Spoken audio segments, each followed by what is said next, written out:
Сәлеметсіздер ме? Бүгін біз математиканың бірінші бөлімінің 30-шы сабағын бастайтын боламыз, яғни 1 мен 10-шы есептерді шығаратын боламыз.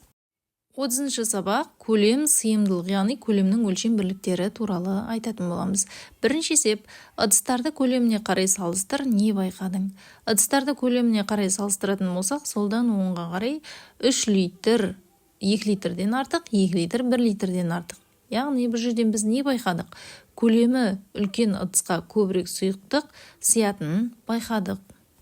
Екінші есеп, суреттегі ыдыстарға қара, сұрақтарға жауап бер. Бидоннан әр ыдысқа неше литр сүт құюға болады? Бидонда сүт қала ма? Егер қалса, неше литр сүт қалады? Сурет бойынша өзің басқа сұрақтар қой дейді. Енді бидоннан әр ыдысқа неше литр сүт құюға болады? 3 литр қосылған 3 литр, қосылған 2 литр, қосылған 1 литр, барлығы 9 литр болды. Енді бидонда сүт қалады ма? Яғни, бастапқыда 10 литр болған, 10-нан 9-ды аламыз, 1 литр сүт қалады. Сұрақ, 1 литр сүт қандай ыдысқа сыяды? 1 литр жазылған кішкентай банкаға. Үшінші есеп, бірінші шелекке 3 бидон су, ал екінші шелекке 6 банка су құюға болады. Қай шелектің сыйымдылығы артық? Осы сұраққа жауап беруге бола ма? Жауабыңды түсіндір. Бірінші шелекте 3 бидон су, 3-ті 10-ға көбейткен кезде 30 литр болады. Екінші шелекте 6 банка су, 6-ны 5-ке көбейткенде 30 литр болады. Сонда жауап, екеуінің сыйымдылығы бірдей, 30 литр ешқайсысы артық емес. Төртінші есеп, салыстыр. 27 литр 45 литр, яғни 27 литрден 45 литр кем, яғни 45 литр артық. 18 литр мен 18 литр екеуі тең. 65 литр 37 литр, 65 литр 37 литрден артық. Енді 100 литр азайтылған 36 литр салыстырамыз 24 литрмен, яғни 100-ден 36-ны алғанда 64 болады, яғни 64 артық болады. 72 литр қосылған 28 литр, сосын оң жағында 99 литр, Енді бұл жағында 72 литр мен 28 литрді қосқан жағымыз артықтау болады. Енді 5-ші есепті шығарып жіберейік. Мына жерде 34 литр мен 18 литрдің қосындысының мәні олардың айырмасының мәнінен неше литр артық дейді. 34 литрге 18 литрді қоссақ 52 литр болады. Олардың айырмасы 16 болады. Қосынды мен айырманың мәні 52-ден 16-ны алғанда 36 литр артық болады. Алтыншы есеп, кесте бойынша теңдеулер құр, оларды шеш. Бірінші азайғышымыз Y, азайтқышымыз 24, айырманың мәні 63. Яғни Y-дің орындағы санын табу үшін біз 63 пен 24-ті қосамыз. Екеуінің қосындысы 87. 87-тен 24-ті алып орнына қойған кезде 63 шығады, 63 тең 63 болады. Келесі, бірінші азайғышымыз 45, екінші азайтқышымыз С, айырманың мәні 20. Енді С-ны табу үшін біз 45-тен 20-ны аламыз, С-ның орындағы сан 25, орнына қоямыз. 45-тен 25-ті алсақ 20 шығады, 20 тең 20. Үшінші, азайғышымыз А, азайтқышымыз 42, айырманың мәні 18.